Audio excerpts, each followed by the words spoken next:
Love Letter, a social deduction game. The guard looked Bartholomew Casis up and down a moment, then frowned. I'm sorry, Master Casis, she said, but the princess is not seeing visitors at this time. She is, of course, in despair over the arrest of her mother. Of course, the young composer said, nodding and looking appropriately sympathetic. But I am not just visiting, you see. Her Highness requested my instruction. We are to practice her singing. The princess already has a vocal maestro, the gruff woman replied, raising an eyebrow. I'm sure he knows that, Odette, said a kind voice echoing down the hall that connected the residence to the palace. The two turned to see Susanna, one of the Princess Annetta's handmaids, walking towards them. What the good composer means to say is that the princess requested his work for their practice. The young woman smiled at the dour guard, then turned to give Bartholomew a conspiratorial wink. From his satchel, Bartholomew produced a sealed wooden tube. If you'd be so kind as to deliver these sheets of music, my dear Susanna, he said with a smile and a genteel nod. The guard intercepted the tube, but as it changed hands, something with a small weight shifted inside it. What's this, then?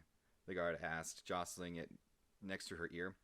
Certainly not a small bird statue the princess is so fond of, Bartholomew thought, but he quickly said, The quill and ink I used to pen the music, in case she or the maestro wished to make any changes.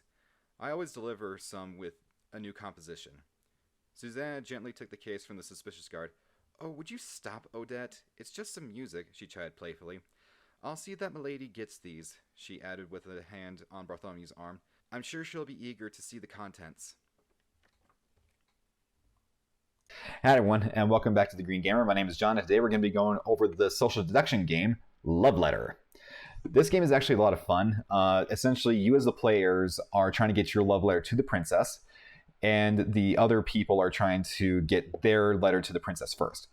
How it works is that you are secretly trying to outmaneuver everyone by getting your letter to the princess first, and by basically shaming everyone for trying to get their letter to the princess before yours gets there. It's actually kind of silly and a lot of fun. And we'll go ahead and go over some of the characters and how they all work within the game. Up first, we have the Honorable Guard. Her ability is you name a number other than 1 and choose another player. If they have that number in their hand, they're knocked out of the round, essentially meaning that she deduced that you have the love letter and the person who you have is basically your accomplice and they are knocked out for the round. The Priest, they choose another player and look at their hand. Pretty essential to planning out how you're going to knock out the other players. The Baron, they choose another player and you secretly compare hands. The player with the lower number is knocked out of the round. So if you think you have a higher character than what the other person has, you're in good shape. But if they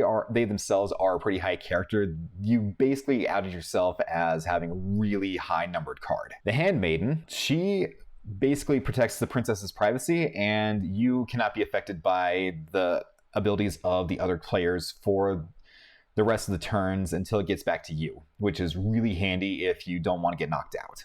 Up next, we have the Prince. His ability is they can choose another player and they have to discard their hand to draw a new card. This can be really handy, especially if they think or know that one of the other players has a really high valued card. The King chooses another player and you trade hands with them, which is, again, another way to try and knock someone out. So if you play the King, you choose someone to switch hands with you. Like, say, for example, you have the Prince and they pass their card over to you and they have a guard, for example. You can pretty much make them do whatever you want and are in a better opportunity to try and win the round. The Contessa, or the Countess, however you want to pronounce it. If you have the King or Prince in your hand, you have to discard this card immediately. However, you can bluff and play her, saying that you have either the King or the Prince, thereby pretty much guaranteeing that they'll target you when you do not have one of those cards. And lastly is the Princess. If you discard her, you are immediately knocked out of the round. So again, Prince and King are pretty handy for having that. Basically what this means is that the Princess is so embarrassed by getting found with your letter that she'll burn it immediately. It's actually kind of funny how that works out. And that's pretty much it for the base game of the entire thing. Some of the cards have multiples of themselves and the other ones do not, so it makes for a pretty interesting dynamic on how to play. What you do is you shuffle the cards up, you pretty much burn a card so nobody can count them, and then you play from there. A round of gameplay would go something like this. So let's say there are 4 players. Turn player must draw a card, and let's say that this is their current hand. Now, they choose which card to play. So say, for example, they play the guard. So that means the priest would stay in their hand. They play the guard out, and they say, player 2, I say you have number 3 in your hand. Player looks at their hand and says, no. You cannot lie when a guard asks you what number you have. So, player 2 says, no, I do not have number 3. Gameplay continues from there. Player 2 goes. Their hand is priest and a guard. Let's say they play the priest. They point to player 4 and looks at their hand. Now they know that this player has a king. And then the round continues from there until either all the cards are played or there is only one person left in the round. And now this game can be a lot of fun to play. And how you determine the winner is with these. These are affection tokens. If you're the last person in the round, or if your number is higher than everyone else when everyone else's cards are in play, you gain an affection token. So at the end of the round, depending on how many plays you have, you need to have a certain number of affection tokens in order to actually win the game. If you have only 2 players, one person needs to get 7 affection tokens, 3 players, 5 tokens, 4 players, 4 tokens. That's just for the base game, though. This particular version of the game has additional characters to add into the mix, so you can play with more players as well. So you can have up to 8 players, and in order to win the entire game, they need to have 4 affection tokens. It's actually going to be kind of cool to see what these different characters add to the mix. Now, as you see, one of the new players is the assassin. If you have this card in your hand, when another player chooses you as part of a guard's effect, they are knocked out of the round instead, and you are not. You discard this card and draw a new card. Pretty powerful right there. The Jester. Choose another player, give them a Jester token, which is the yellow heart-shaped token. If they win this round, you gain an affection token. So pretty much you're betting on who is going to win the round.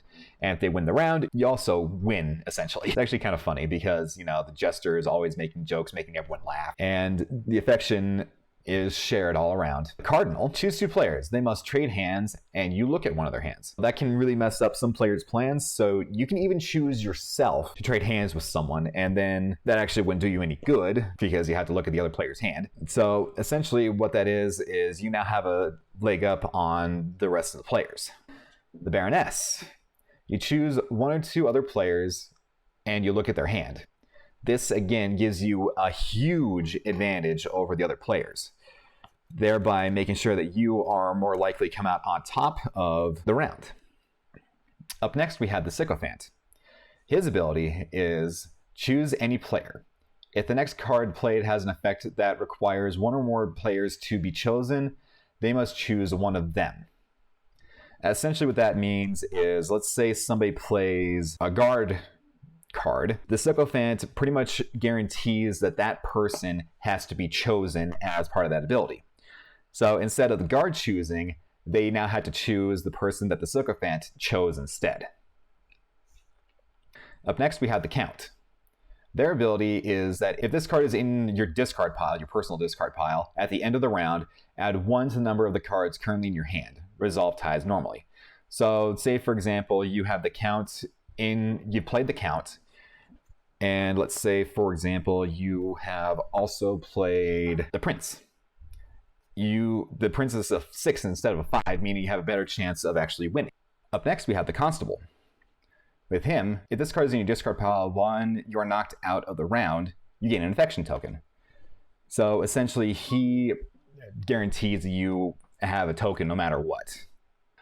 Up next, we have the Dowager Queen.